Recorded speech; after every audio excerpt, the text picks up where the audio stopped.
फिर आगे हमारे पास टाइप्स ऑफ डिसीजन मेकिंग, फिर आगे real world applications, health case studies और एजुकेशनल केस स्टडीज में, फिर कॉमन एथिकल डिलेमास और strategies of ethical decision making. तो सबसे पहले हम आपको ओवरव्यू देंगे हमारे टॉपिक का, कि हमारा टॉपिक है एथिकल। तो एथिकल डिसीजन मेकिंग हमारे पास एक ऐसा प्रोसीजर है जिसमें हमारे पास कुछ कंपोनेंट्स होने चाहिए, जैसे कि इंटेग्रिटी, ट्रस्ट, ताकि हम क्या कर सकें, एक अच्छा रिलेशनशिप बिल्ड कर सकें किसके साथ, हमारे पेशेंट के साथ और उसके अलावा हमारे टीम मेंबर्स के साथ। फिर उसके बाद आते हैं कि ये कहाँ कहाँ रेलिवेंट है। ये हमारे पास रेलिवेंट है एजुकेशन में, उसके अलावा हेल्थ केयर में और बिजनेस में। ये मॉडल्स हम यहाँ पर अप्लाई कर सकते हैं।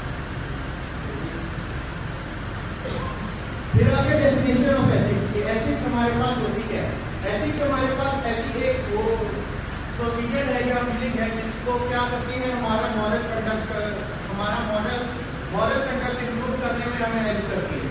तो एथिक्स हमारे पास क्या है कि हम इसके बेस पर अपने डिसीजन मेकिंग करते हैं, किससे, अच्छे मॉरल से और गुड कंडक्ट से।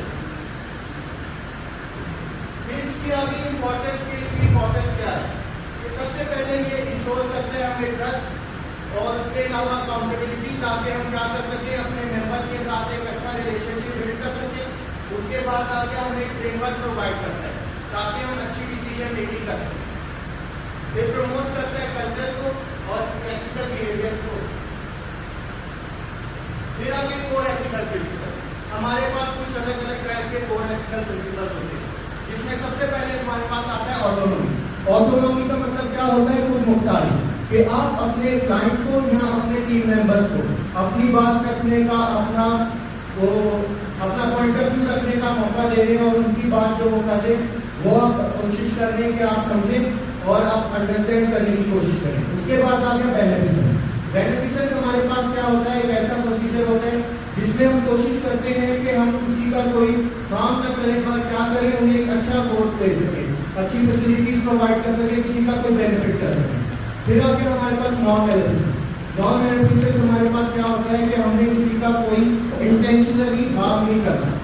फिर आगे हमारे पास फिडेलिटी क्या होता है, अच्छा रिलेशनशिप बिल्ड करने के लिए ट्रस्ट हमें चाहिए होता है, तो वो आता है फिडेलिटी से। फिर उसके बाद आ गई अकाउंटेबिलिटी मतलब क्या, जवाबदेही, कि अगर आप ऐसे कोई प्रोसीजर इंडिपेंडेंटली परफॉर्म कर रहे हो तो उसके जो भी पॉजिटिव और नेगेटिव आउटकम्स होंगे उसका जवाबदेह कौन होगा, आप होंगे।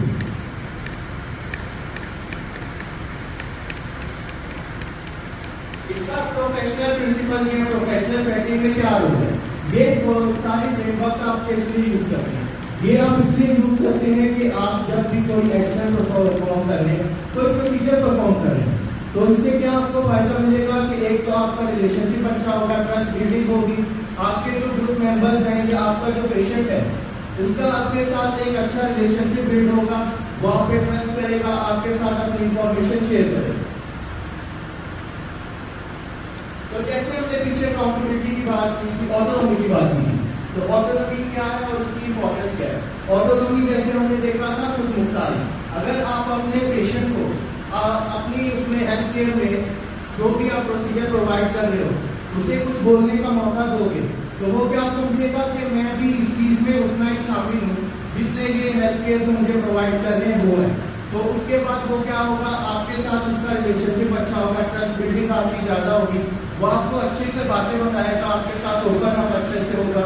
तो इस चीजों का आपको क्या फायदा होगा कि अगर आप अपने पेशेंट की बातें सुन रहे हैं, उनके ऊपर अमल कर रहे हैं, अपने टीम मेंबर्स की बातें सुन रहे हैं, उन पर अमल कर रहे हैं, तो एक तो इससे आपकी कोऑर्डिनेशन अच्छी होगी, ट्रस्ट बिल्डिंग होगी, जैसे कि हम उसके बारे में बात कर रहे हैं, और आपका रिलेशनशिप अच्छा होगा अपने कोवर्कर्स के साथ भी और उसके अलावा पेशेंट के साथ।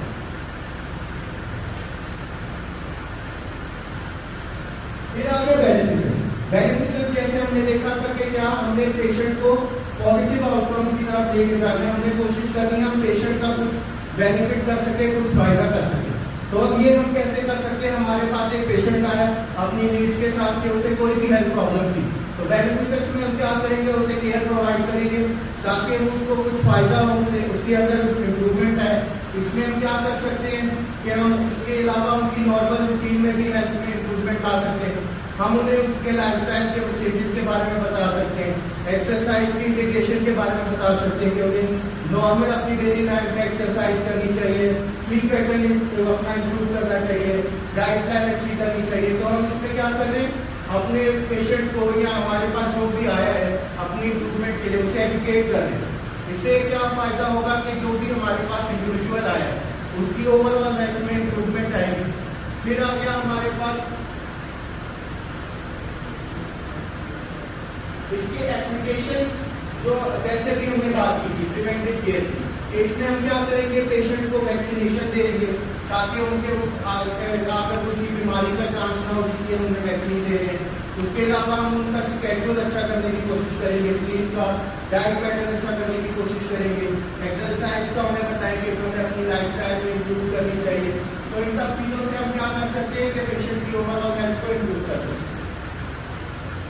फिर आगे पेशेंट एडवोकेसी, आपने कोशिश करनी है कि पेशेंट के राइट्स जो पेशेंट को जरूरी है वो आपने कोशिश करनी है कि उनके फुलफिल हो। यहाँ आपको कोई पेशेंट ऐसी इंफॉर्मेशन दे रहा है जिसकी आपके हेल्थ केयर से रिलेटेड, अगर आप कम्युनिटी विजिट पर किसी जगह पर जाते हैं किसी कम्युनिटी में, वहाँ पर उनके कोई ऐसे प्रॉब्लम्स हैं, ऐसे वो डिजीज को किसी को फेस कर रहे हैं या उनके इलाके में सैनिटेशन प्रॉपर नहीं है, तो इन चीज़ों की क्या कर सकते हैं आप, इनकी एडवोकेसी जाकर गवर्नमेंट को अथॉरिटीज को बता सकते हैं कि यहाँ पर जो है ये बीमारी किस तरीके से फैल रही है। हम टाइफाइड की एग्जाम्पल ले रहे हैं, टाइफाइड कैसे फैलता है, कंटेमिनेटेड वाटर और फूड से। तो हम बता सकते हैं कि इस इलाके में क्या है, टाइफाइड के केसेस ज़्यादा है क्योंकि यहाँ पर जो पानी है वो साफ नहीं है। तो गवर्नमेंट ऑर्गेनाइजेशन क्या करेंगी, वो आएंगी, उसी से चेक करेंगी, अगर उसमें से वो उसे निकाल सकते हैं तो वो उसका ट्रीटमेंट करेंगी, लोगों को ट्रीट करेंगी, उनको हेल्थ एजुकेट करेंगी कि आप इन चीज़ों से कैसे बच सकते हैं।